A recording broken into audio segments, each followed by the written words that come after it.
and say thank you very much indeed for joining us. Susanna. Thank you, John, and good morning, everyone, and welcome to the webinar. We're going to dive right in here. This is basically what we're going to be talking about today. I'm going to give a brief overview of sort of Europe Online and the UK in particular, and why the UK is a particularly interesting market for our point of view, and then hand over to Jeffries, talking about, again, in more depth, why the UK, both in terms of jobs, trade, business environment, and then how the BABC can really help you grow your business in the UK and expand. So without further ado, and as John pointed out, please don't hesitate to drop us questions. We've got time at the end for questions and to take things. One last thing as well, as John pointed out, we will be emailing you the slide deck once we've completed the webinar. So no need to take notes or anything else. You can just sit back, listen, enjoy, and enjoy and learn. So basically, for our point of view, one of the factors that we have found is the strength and importance of country-specific websites for exporters. We've been helping companies export, and particularly U.S. companies exporting into the UK and Europe for a long time, and then suddenly, had this sort of light bulb moment when you finally figure out that country-specific websites can really solve a lot of the exporter challenges that we've had in the past. They allow companies to have that market accessibility and credibility that can otherwise take such a very long time to achieve.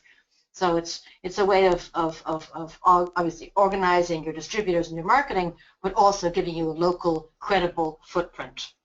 So just in terms of Europe, where that is, obviously Europe, large place, similar size to the U.S. GDP at 17 trillion, rather more people, and really a mosaic of markets and of challenges and of different rules and regulations, with the UK often acting as a gateway, which Jeffries will talk about later.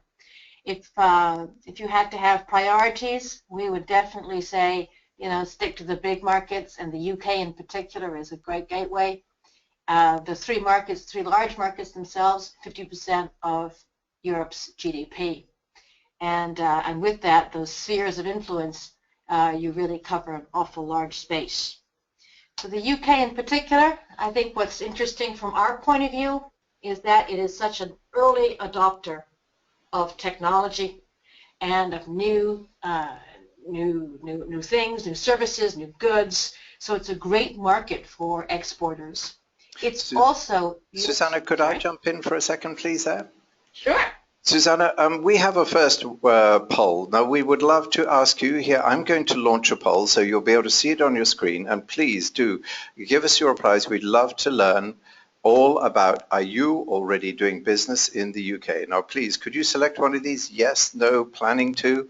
50% say yes, 83% are yes, 22% are no. I've got these numbers. We will be sharing these numbers with you later. As Susanna says, by Friday, you'll get a copy of all of this. So I'm going to close the poll in a second. 60% at the moment are saying yes, and 29% are planning to within the next 6 months. So thank you very much indeed. That's very interesting. We'll comment on that later. Susanna, back to you. Thank you, John. That is very interesting. The UK is often, we've found for American exporters, they sort of dip their toe into Canada just to try and figure out how to export, and then one of the second markets they go to internationally is often the UK. And for a lot of reasons. Just in terms of the online presence of the UK, as I was saying, it's a very early adopter, a very technological society. It's also got Europe's largest e-commerce economy at about $160 billion. Growth rate still very strong, and obviously the key trends are the rise of mobile e-commerce, called m-commerce, and also cross-border. So when we talk about online, what we really talk about is country-specific websites, and that's all about sort of looking and feeling local. I just wanted to give you a little example of that. On the left-hand side, you have Jaguar UK cars, actually owned by an Indian company now, but still an emblematic English car. And it looks like sort of James Bond, doesn't it? Sort of mean business. Looks like James Bond there. And on the right-hand side, you have the U.S. Same Jaguar advertised website. And there it's all about service. And these are really just small tweaks in terms of the local market and feel of the market, which I think is important. And you can see how big companies like Jaguar just use these different websites. And again, our view is, if you're going to be translating, make sure that it's, even between the UK and the US, there are differences. If you're coming to the US, in the UK, you're going to be talking about lorries, not trucks, things like that. And then just 2 little tips. Use videos. They're a great asset for any website and really help your ranking. And then always, always be compliant and knowledgeable about rules and regulations, both for tax compliance, VAT compliance, and internet compliance. So with that, sort of a very brief overview of our core message for country-specific websites. I'd like to just hand over to Jeffries. If you're ready, Jeffries? Sure. Great. Okay. Thank you so much. Really pleased to be on the call. Good morning to you in the US. Good afternoon to you in the UK. A particular welcome on the call to some of the folk we already know in our chapters, and I'll come on to talk a little bit about our network in a moment, and also to some of our valued members who I know are dialed in as well. So great to be on this call, and thank you for dialing into this. I'm, as been suggested, going to perform a little bit of an introduction and deepen the conversation that Susanna and John have kicked off about the UK proposition, the case for trade and investment in the UK, and get on to how we can help, how our network can help you. And it's really relevant wherever you are on the spectrum of business activity that's crossing borders, thinking about crossing borders, from multi-billion-pound investors to online sales through Amazon and or eBay, and Susanna mentions the e-commerce market in the UK. So I want to kind of open that conversation, perhaps for 10 or 15 minutes, and leave plenty of room for Q&A and for us to to dialogue a bit around the subjects that you might be interested in. But I did want to set the kind of macro context for this UK business proposition. Why is the UK a great place to think of when you're thinking of cross-border business? And particularly if you're starting from the US, you'll be thinking of a country which is already the top trading partner for the US. That means that in 2014, $53 billion of trading goods came from you to us in the UK, and that made you the biggest trader with us. 9% of US exports and services come to the UK, so it's a powerful and strong existing relationship and a great starting place for you. You're in good company. Cut to some other macro statistics. The total, this is going UK into US, the total stock of investment by the UK, UK businesses in the US is around $560 billion, so that's $500 billion, and that's more than 20% of total FDI in the US. US subsidiaries of UK firms in the US employ around 1 million people, 950,000. And when you come in the other direction, the direction that we're really focusing on today, US into UK, it's 1 million jobs. 1 million jobs in the UK, a much smaller country, so a bigger percentage dependent on US investors specifically into the US. 1 million out of a population of, say, 57 million people, let alone working age people. In 2012, the USA strengthened its position in this country, in the UK, as the largest investor in the UK, which it is, with 400 FDI projects, which was up 18% on the year before, involving 50,000 new and protected jobs. So huge economic relationship, a relationship that continues to grow, continues to provide a backdrop for individual firm-based opportunities. And just to throw in an interesting fact as well, in 2011, for example, UK firms in the US chain, so that means the companies that are UK headquartered companies, but in the US, delivered nearly $50 billion worth of US exports. So you can see how interrelated the relationship is, that sort of the umbilical links drive and power both of our economies. So Susanna mentioned, the UK as an attractive destination, rich, diverse market. We have world-class industries. We have easy access to customers. We have product innovators, suppliers, and partners. And it's a business-friendly environment. I'll come on to the kind of core, the roots and the base for that friendliness in a moment. But we're also a friendly gateway to the EU marketplace of 500 million. Susanna mentioned that really, if you're thinking into Europe, you're probably going to be thinking of basing with the big places first, Germany, UK, France, wherever. Not all EU environments are so friendly. There is difference, and you would want to choose your first starting place carefully. And even silly things like language may be helpful to you as you kind of feel your way into the European Union. And obviously that's something that the UK has as a ground-based advantage in terms of familiarization with a broader and bigger marketplace. So why the UK more specifically? Why do we say that it's a competitive marketplace for traders, for investors, for business people? We've got a good infrastructure, a physical structure, a small place, so roughly the size of a small to medium-sized US state. So it is not a challenge necessarily in geographic terms to cross the country, and there's a seriously and significantly developed infrastructure, which, by the way, is continues to be in need of significant investment. So not only is there an infrastructure, but it is an investment opportunity.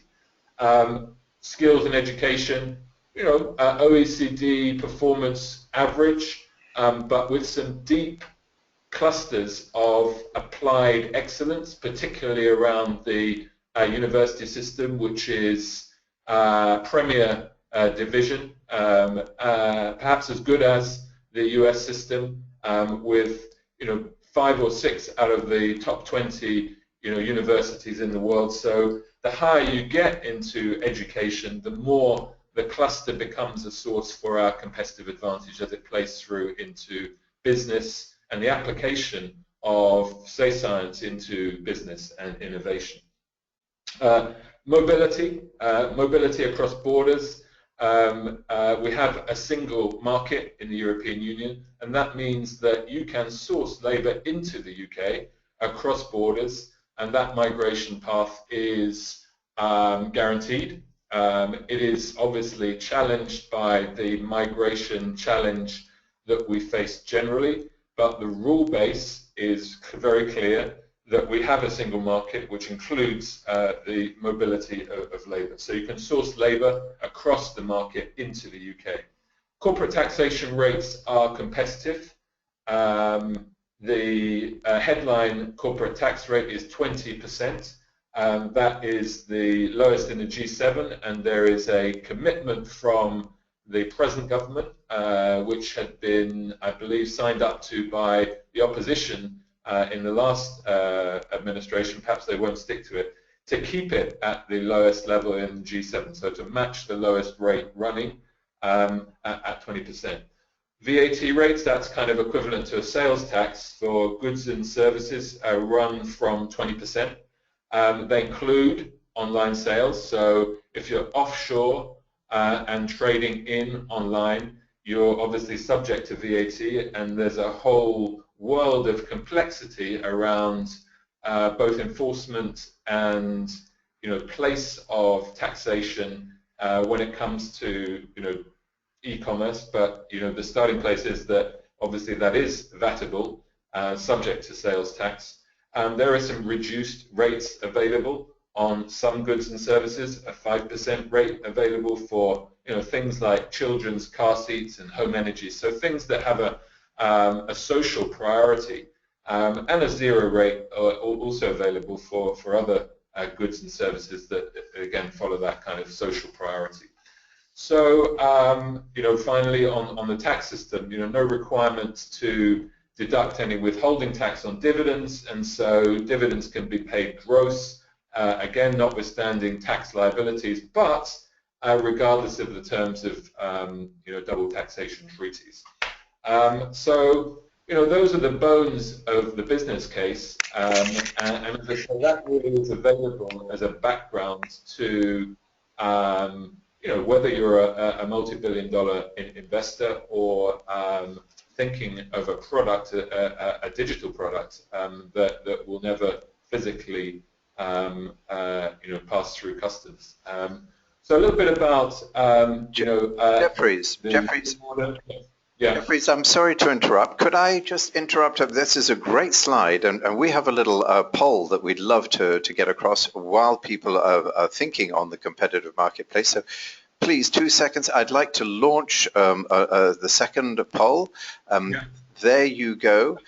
Which elements of UK competitiveness are important to you for your trade and investment in the UK? So please tell us all about it.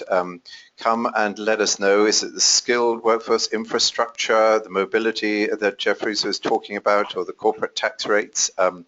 We're talking at the moment, for your information, 71% are saying mobility across borders and gateway to the European Union.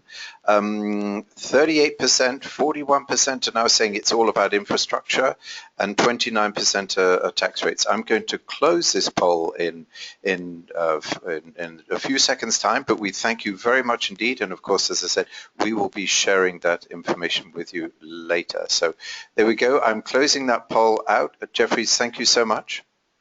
Great, thank you, John. Timely, and just to close the aspects of our competitiveness as we see it. We've talked about the hard side. The softer side is that of the legal order, which is sound and reliable and sophisticated. So the rules out there, maybe not rules that we like or care for, but they are predictable. And get enforced, so you know where you stand. And we have political stability. We have downside risks to that. A referendum around our role in Europe and our participation in the European Union is coming our way, and so that is obviously a downside political risk that in some way are quite the status quo of market access could be disturbed if Britain decided to change its relationship with Europe. And I mentioned, as a general upside available through politics, we're very, very close to and cheerleaders for a transatlantic trade and investment partnership negotiation that is underway between the United States and the European Union. We know that it's behind TPP in the queue, both as to its completion technically by the negotiators in USTR, and also in the queue for any kind of ratification through Congress. But we really believe that all of the macro numbers that we talk about as the base for the investment and trade case just get better if we do that trade and investment partnership deal, whether it's through tariff liberalization, customs simplification, regulatory harmonization. They just provide for a boost to the overall EU-US relationship, inside which the UK-US relationship is, if not the biggest, probably the amongst the first two. And so we will proportionately benefit from that trade deal as much as anybody. So a big political upside if politically a deal can be done as we move towards the twilight moments of the Obama administration. So great. So BABC, British American Business Council. We are, John kindly put it this way, but it's true, the premier transatlantic business network, made up of 20 active chapters, 2,000 member companies, in major business centres across North America and the UK. And really we're there to help our members build their international business. By our nature, the flags that we wave, we were born and are proudly international in our perspective, and particularly focused, obviously, on the bilateral strengths that we've been trying to open out for your benefit. So just looking at the map, showing our coverage east to west, south to north, we could probably do with a little bit more in the Rocky Mountain area, which is why hopefully later this year we'll be opening in Denver. You know, we have coverage. We have coverage in the US, and also, as you'll see from the next slide, we have coverage in the UK, Scotland, Manchester, Birmingham, and London, really providing a backbone of British American business to UK coverage through our chapters. We're a body, a grouping of members with knowledge, with contacts, with experience. We're really an advanced business development platform for you if you're thinking of doing business in either direction. Either locally, where you are, to talk to people who are already very familiar with the environments that we're talking about, even the cultures that you may encounter, and vice versa as well. The UK outbound into the US, again, we're dedicated to the channel that we're talking about. And so over time, we've built up a knowledge base which is second to none. Jeffries? So you've got another poll, I think, John. Yes, absolutely. Please, sorry to interrupt you again. We've got time. This is our third poll. Jeffries, thank you so much. Please, we're about to launch the third poll, and here we go. It's launching now. So please, could you tell us which services are most valued to you as an exporter to the UK? Now, here are a range of services that are listed. These are services that BABC and IBT Partners, for its part, are providers of, and we can certainly help you in these particular fields. We would like to have some understanding of your concerns, so please. I'd like to tell you right now that 64% with marketing and branding opportunities is out there in front, followed by regulatory, immigration and tax advice at 50%, and at 45%, 50% contact with relevant local businesses. So look, thank you so much for that information. We will be noting that and getting back to you. I'm going to close the poll now. Jeffries, back to you, sir. Great, thank you. So beginning to get towards the kind of back end of my presentation so that we can open out for conversation. But the kinds of things we do, the kind of events we have across the network is that, you know, in our focus on international trade, for example, in our Birmingham, UK Midlands chapter, you know, we have run sessions around Meet the Exporters. So that's a kind of a setting where exporters meet with our members.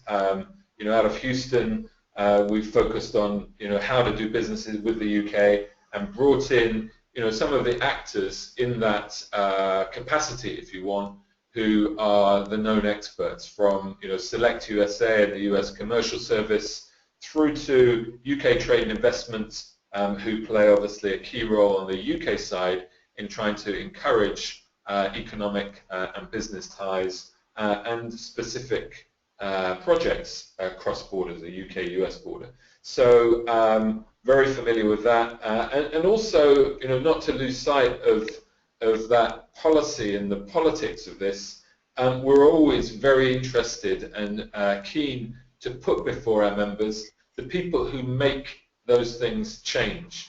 The policy makers in Washington, Brussels, London, in state capitals, wherever they are, who really do influence the environment in which our members and business operates. And in fact, we take that very seriously. We believe in a role for an organization such as ourselves in offering, if you want, an advocacy service that is short of, let's say, registered lobbying, but is very good at setting out themes at a kind of high level for policymakers to reflect upon and to consider.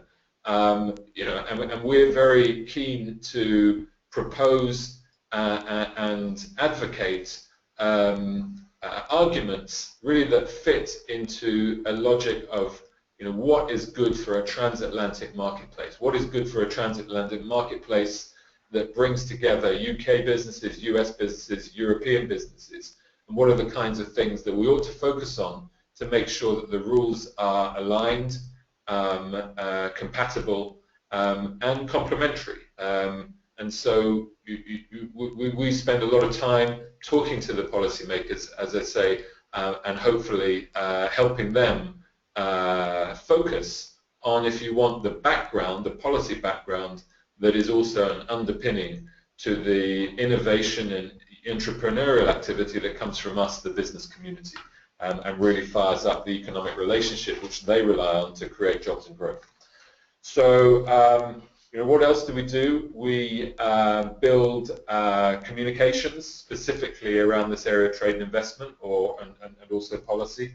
We have a trade and investment guide setting out really regions and people, organizations and partners, opportunities and support, often with the support of key economic sectors, aerospace, life sciences, food and drink, auto, whatever, who then provide, if you want, specific sectoral drill down into opportunities, whether that's US, UK, or UK, US. And so that's a twice yearly publication that we use as, if you want, the kind of communications platform for our content and thought leadership.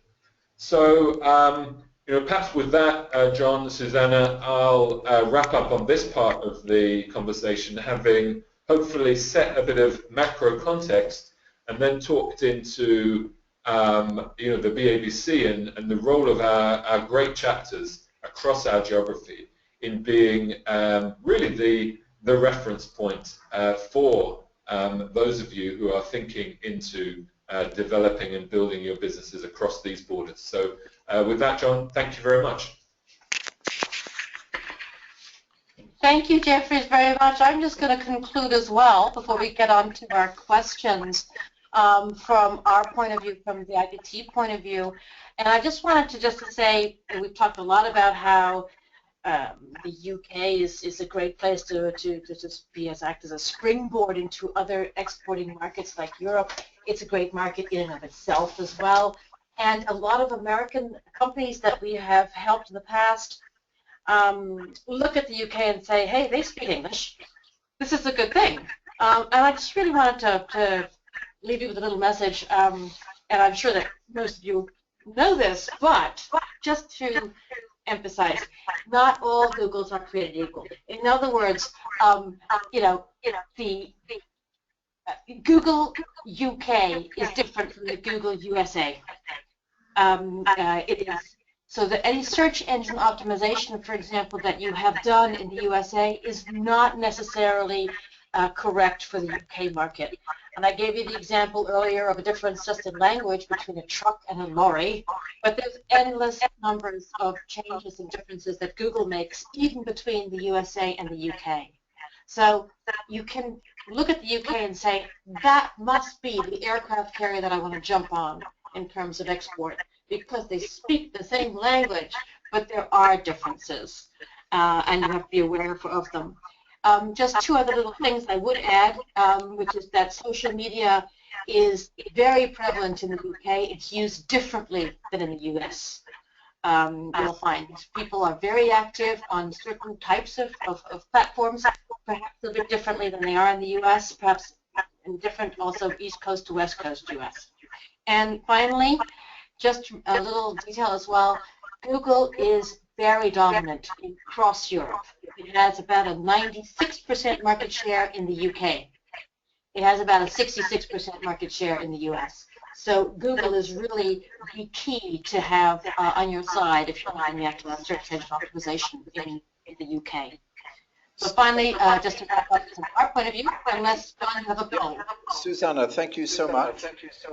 This will be a perfect time. What I'd like to do is just introduce our fourth poll. This one is absolutely related to what you've just been talking about, which is all about, we know that the big players, shall we say, have country-specific websites. They have dedicated UK sites. Today, we'd like to launch the poll right now, which is, do you have a UK country-specific website? We saw the example of Susanna showed us Jaguar. Many American companies take on board and have dedicated UK websites. They understand the importance of .co.uk. So please, what I'd like to do is, can you contribute to the poll right now and tell us 20% are saying they have a dedicated website, no clicks on the URLs and search engine optimization. So really, what I think what we're saying here is that there is a very low polling for having dedicated UK sites. Obviously, we'd like to say to look at that very closely because successful US companies in the United Kingdom do take advantage of UK online in a very dedicated way. I'm going to close that poll now and hand that back to Susanna. Okay, thank you very much. Just to conclude then from our point of view, before we get to the questions, from our point of view, really a country-specific website is an exporter's best friend. You know, it really does help you get through a lot of the challenges that exporters typically feel, including in the UK market, even if the UK market is as business-friendly as Jeffries has made out. So finally, with that, I'd like to turn over to questions, and I don't know, John, if any questions come through while we've been talking. Yes, indeed. I mean, actually, I have a first question. And Jeffries, this is a question for you. Okay. Jeffries, please. The question is, how do members become a member of the BAB in the USA in the chapters? So how does a US company looking to come to the UK join the BAB? Great basic question. So 2 or 3 routes. One, www.babc.org for redirection to a geographic chapter, or, you know, depending on your search engine, try geography. So, you know, BABC Houston, Texas, or email me. I have, you know, that's my job, to be a cheerleader and front person for these great chapters. So, you know, there's 3 routes. My email is jbrigginshaw@babinc.org, and I'm sure we'll be distributing that with the kind of outputs from this call. But plenty of routes for direct contact with our chapters across geography. Great, and thank you. And I think, Jeffries, there's probably another one here from, which is the UK value proposition as gateway to the EU. What if referendum votes for Brexit? Well, it's obviously going to be a question that is put to the people, and there is some uncertainty in the outcome.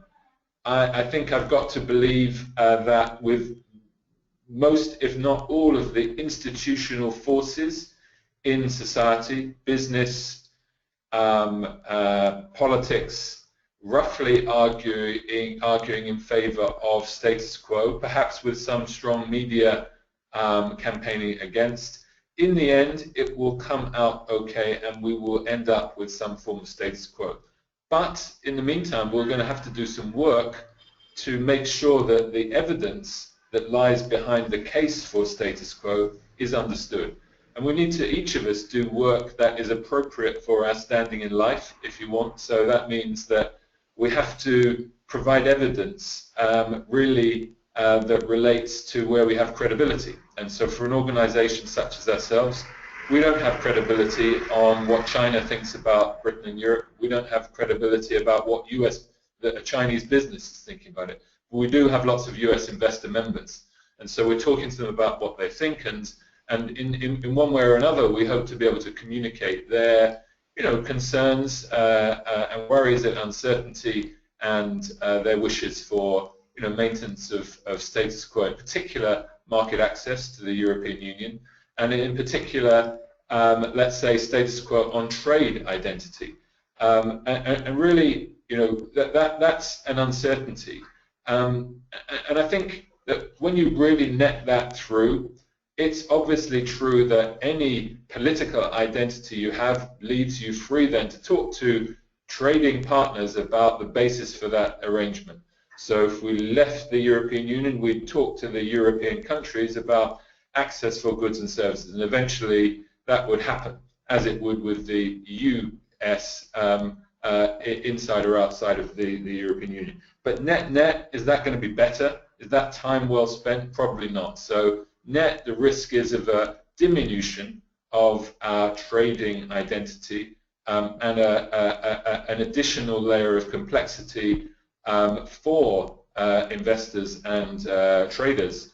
So, status quo is irritating a fair amount of the time, but it probably beats the alternatives. So, a risk to be managed and managed by those who worry about it, such as ourselves, but really within the scope of our credibility. So not to talk about things that we don't know anything about, but trade is one of them. And so we feel that that part of the equation we do plan to share with people.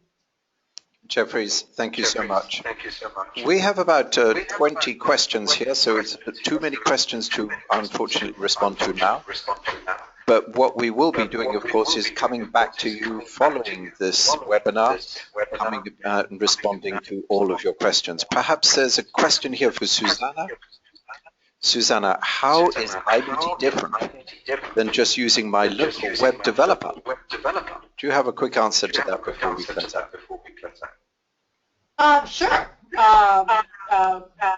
Two main answers to that. One is that we are experienced in export. So we're not a web company. We're an export business development company.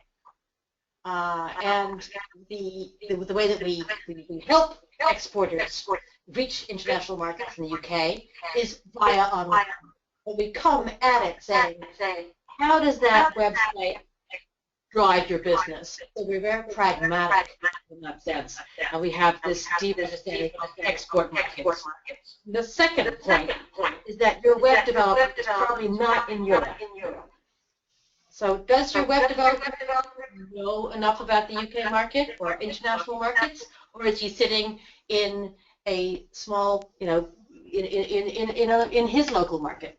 We have offices across Europe. We have offices elsewhere, and we have experience in international. I think that's the key. Thank you very much. Well, thank you so much indeed. I'd like to thank everybody today, all of our attendees from across the United States. Jeffries, I'd like to thank you so much indeed for that information. I found it very, very fascinating. I personally learned an awful lot. And Susanna, I'd like to thank you both very much indeed. I'll hand over to Susanna and Jeffries. Thank you very much, John. Thank you, Jeffries, very much. I hope you all enjoyed the webinar. Great, thank you for your collaboration. Enjoyed working with you both, John and Susanna. Hope to do this again. Thank you all, and have a great day. I'm closing the webinar. Thank you again. Bye-bye. Great, thank you.